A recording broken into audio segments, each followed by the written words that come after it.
When Giannis Antetokounmpo broke into the NBA, everyone's understanding of what a player built like him was capable of had to change.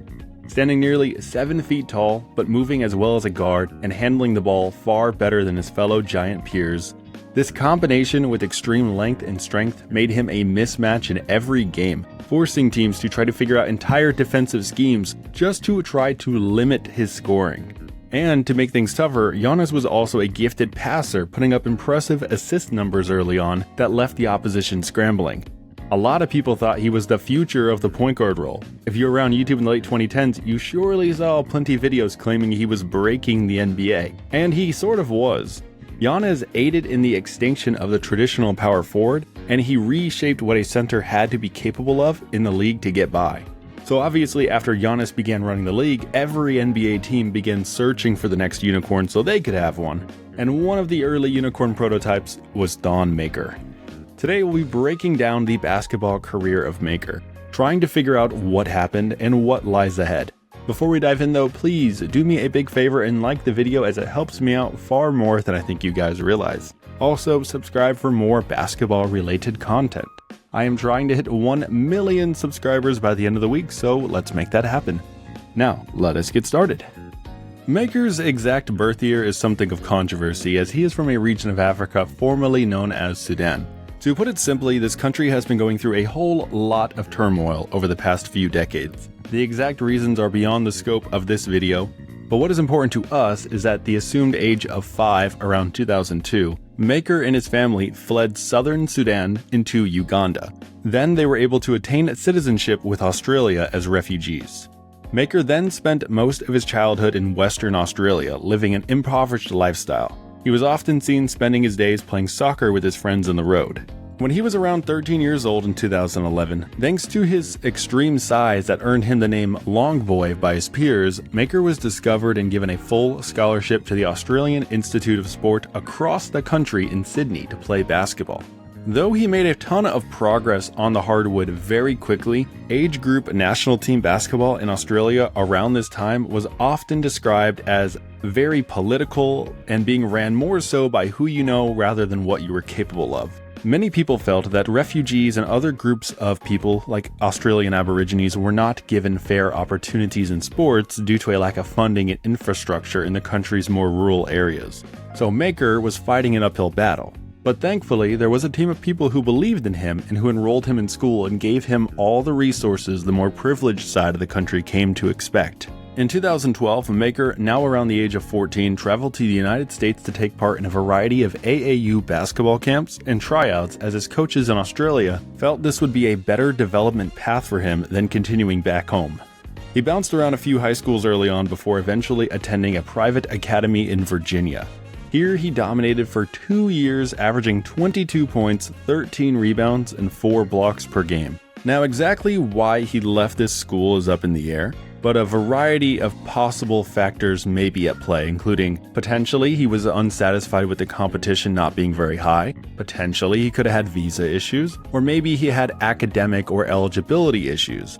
Either way, we don't know, but at around 16 years old, he and his younger brother, who is also now in high school, traveled abroad once more, this time to Canada, to continue their development at the Mono Athlete Institute, which was a private athletic center with a school that allowed students to focus more so on basketball development. This team also would compete in AAU and high school tournaments across the border in the United States, meaning Maker would still have plenty of exposure in the American system. As a result of his dominance on the court around this time, he was named a consensus top 5 recruit for the 2016 class. After his first year playing basketball in Canada in February 2015, Maker reclassified in order to graduate from secondary school a year early. This decision caught the eye of ESPN and the NCAA as schools began courting the 7-footer. The likes of Kentucky, Kansas, and Duke, just to name a few, were some of the most hyped potential destinations. But after another summer of playing basketball, Maker changed his mind and re-enrolled in secondary school in Canada for 1 more year. This is definitely a bit confusing to me and others because by this point you would imagine he had already graduated since he decided to go back in the summer, but perhaps he only technically graduated due to the number of credits he had, but since he still had a year of eligibility left, he was technically allowed to re-enroll, take some extra classes, and compete in high school sports a little bit longer. There also is the possibility that he did not have enough credits to enroll at the universities that wanted him. This is a thing that can happen with alternative private schooling in North America. Someone can graduate with an alternative high school diploma, but not have the necessary prerequisites for most colleges. There does exist one more possibility that may have kept him ineligible with those college teams, but we'll dive more into that later. Maker went on to dominate during his true senior year of secondary school. He was named the MVP of the National Basketball Players Association Top 100 camp, and again, he topped most Top 100 high school recruitment lists that included Canadian students. After this year, Maker made a unique decision to appeal for the right to enter the 2016 NBA draft. Technically, as an international who was at least 18 years of age and 1 year post-graduation from the equivalent of high school, it was very complicated, but he was correct. Maker was granted permission from the league to enter the pre-draft process. Going back to the introduction of this video, by the summer of 2016, Giannis had been in the league for 3 years and was rising in dominance. Maker had a lot of similarities to him both physically and on the hardwood. Maker measured in a little over 7 feet tall, but played the power forward position thanks to his great mobility. He was also an unreal athlete, measuring a 32-inch no-step vertical leap, which was the highest ever for someone 6'11" or taller recorded by the NBA. This gave him a terrific outlook as a rim defender on top of his forward skills he displayed. He sure was lean, barely breaking 200 pounds, but he was just a teenager. There was plenty of time for him to fill out. Every team was interested in him. In fact, people were expecting him to be called in the top 3. Some even thought he was going to go first overall. But prior to draft night, some very credible leaks began circulating online questioning Maker's actual age. Unfortunately, it is not uncommon for people from war-torn regions of Africa to not have accurate legal records kept upon birth. There are likely many more undocumented individuals on the continent than we realize. Maker fled Sudan at approximately 5 years of age. He then lived in Uganda for a while, then he made his way to Australia. A birth certificate from Sudan likely never existed, had been destroyed, or was never properly documented in the first place. People suspected that the talent scout, who had a lot of shady details come out about him later on, had helped Maker enroll in all these different schools by fabricating documents that painted him out to be younger than he was in order to aid in basketball opportunities. This is another explanation for why he bounced around so many different schools. A lot of people point towards a yearbook photo from Western Australia that shows Maker being at the very least already enrolled in high school as early as 2010 as a smoking gun. There is a possibility that the Australian Basketball Federation suspected the age inaccuracy with Maker. He could have simply not been good enough to make their teams while he lived in Australia. Then when he moved to the US and Canada, and essentially started his high school career over again, even though he was one of the world's best teenage players, he never competed with their U16 or U18 national teams. There is a possibility that they chose to leave him off their rosters in order to avoid controversy and potential repercussions if something were to come out in the future that proves he was older than they claimed he was. Though it is not a fault of his own, piecing together the timeline of Maker's early life is difficult and involves a lot of hearsay. And regardless of how you feel, this was more than just internet drama. Multiple NBA teams outright refused to draft Maker because even though he was listed as only 19, some believed he could be as old as 23, which meant his ceiling would be far lower and the weight concern would be way more prominent in his career. On NBA Draft Night 2016, 9 teams passed on what was supposed to be the most physically impressive teenage prospect the league may have ever seen. But at 10th overall, the Milwaukee Bucks took the risk and made Maker their pick. He then went to the NBA Summer League, and though he was not as dominant as hoped, he still looked pretty good, putting up 14 points, 9 rebounds, and a block a game.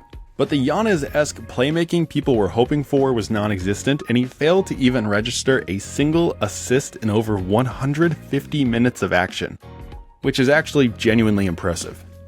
Maker's rookie year in the NBA was rough. Though expected to be an impactful player from the jump, even at the age of only 19, the fact that he fell on draft night meant he was joining a more competitive team that did not want to waste too much time developing him. They already had a young Giannis and Jabari Parker in front of him in the depth chart, and they were already both looking terrific. This, combined with the other win-now big guys, Michael Beasley, Mirza Teletovic, Greg Monroe, John Henson, and Spencer Hawes, it meant that throughout the first half of the year, he was not able to crack the team's rotation. only getting garbage time minutes here and there. This was also before the D-League, now the G-League, had become more respected, so the Bucks weren't sending him down there to get court opportunities either. Though few and far between, up to the All-Star break, Maker had shown a solid outside shot potential as he had hit 11 of his 18 attempts. Eventually, due to injuries in February, Maker was promoted from garbage time to the actual starting lineup. The increased role against better competition was a tough adjustment for the rookie. He often looked overmatched and outpaced on the hardwood despite his physical tools theoretically being enough to at least keep up. In the final 31 games of the year, which he started all of, Maker only managed 13 minutes per game with an average of 4 points, 2 rebounds, and half a block a game. His outside shot also fell off drastically with the increased workload expectation to only 30% on 1.8 tries a night. Maker and the Bucks ended up losing in the first round of the playoffs to the Raptors. He kept his starting role throughout those matches but failed to make much of a positive impact other than a few timely blocked shots. Maker's return to the Bucks Summer League team was not good. He was outplayed on both ends and he struggled to score. After only managing 6 points per game in the first 2 matches, 0 assists still by the way, they pulled him from the team. Sometimes NBA squads do this to protect a player's confidence, but it is a double-edged sword because now he leaves without finding his rhythm. To open up the 2018 regular season, the Bucks questionably opted to keep Maker in their starting lineup, but his play was so poor that they ended up moving him to the bench less than a month later. Maker was expected to be the next Giannis, but he was having a hard time fitting in on offense alongside the current Giannis. The Greek Freak needs a big who can space the floor around him to be his best. Maker was a barely serviceable outside shooter, only connecting 29% of his looks throughout his second season. You could tell he felt a bit awkward and out of place in the half-court set. His entire reputation in high school was being the offensive system, but in the NBA he was supposed to hang out in the corner and knock down threes. And defensively, despite the impressive measurables and athleticism, Maker was so lean, barely over 200 pounds, meaning he was being bullied in the one-on-one and he was not making up for it as a weak side helper, which also was Giannis's best skill.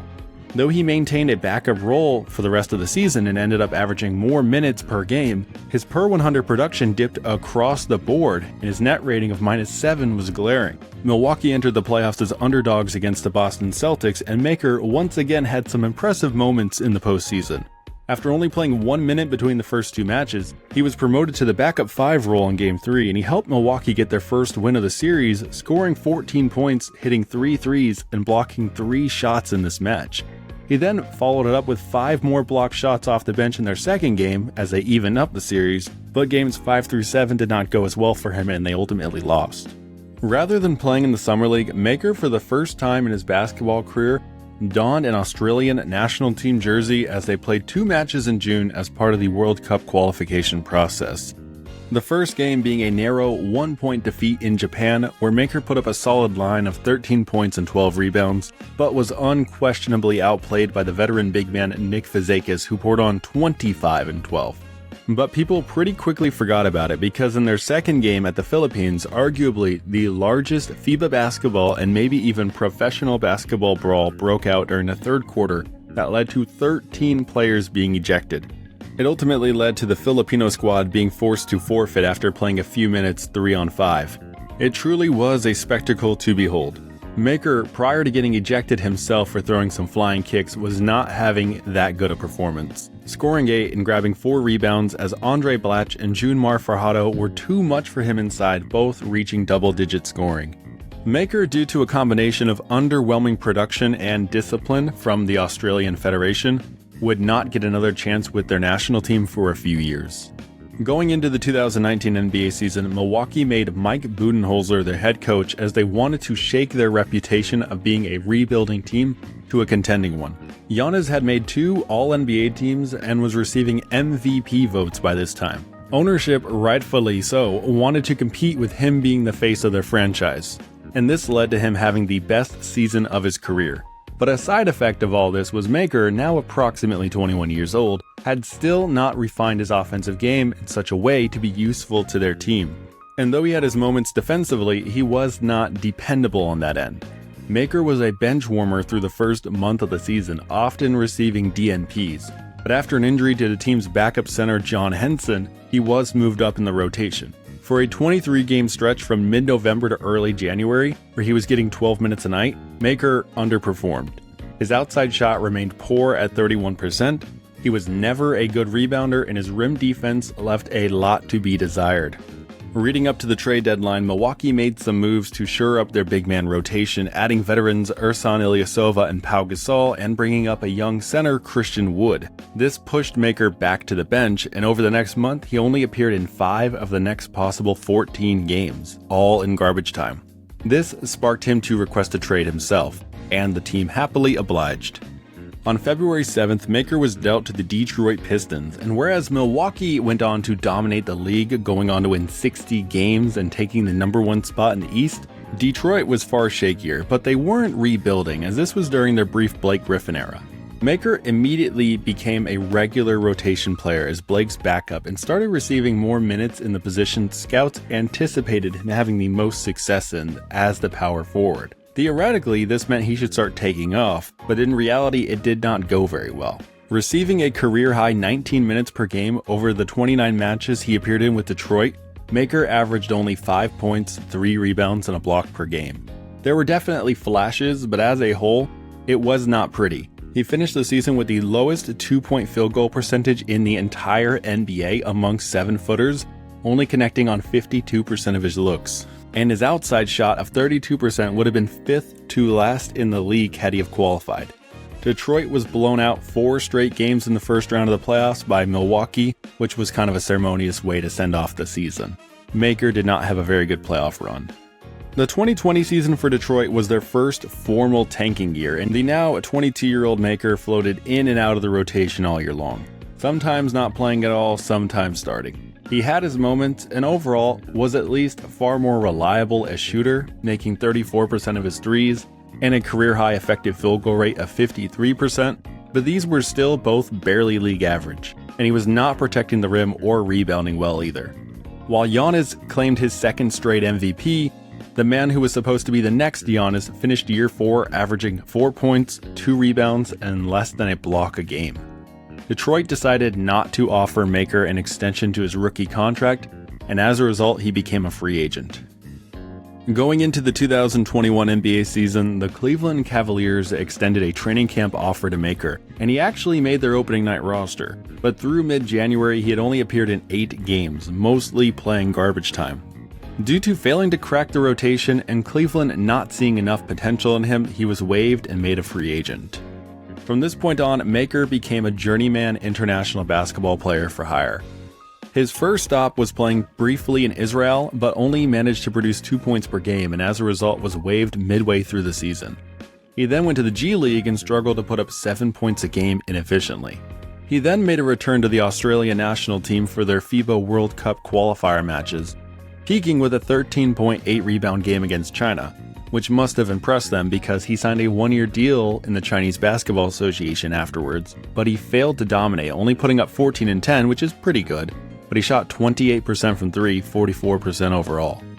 After this though, he had the most success of his career, as he made the Australia national team that competed in the 2022 Asia Cup, and he was integral to their gold medal run, averaging 17 points, 8 rebounds, and 1.3 blocks per game.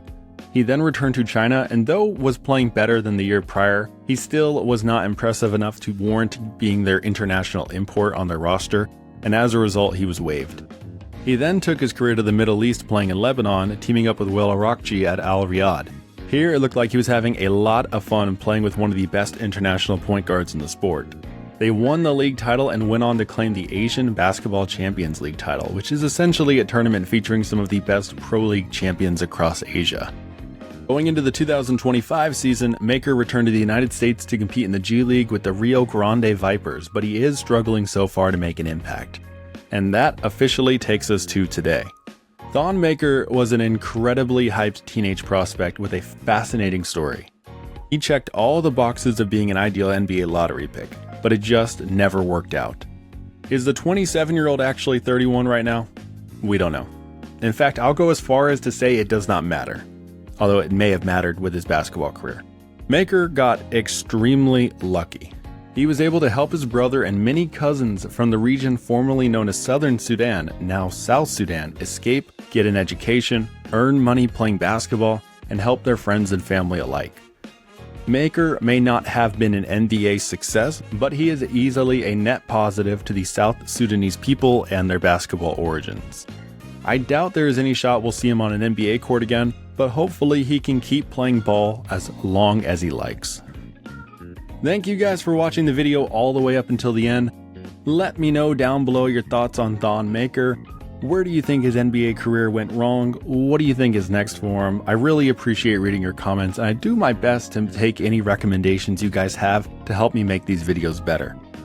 Please, if you have not already, subscribe for more basketball related content. I will see you all next time.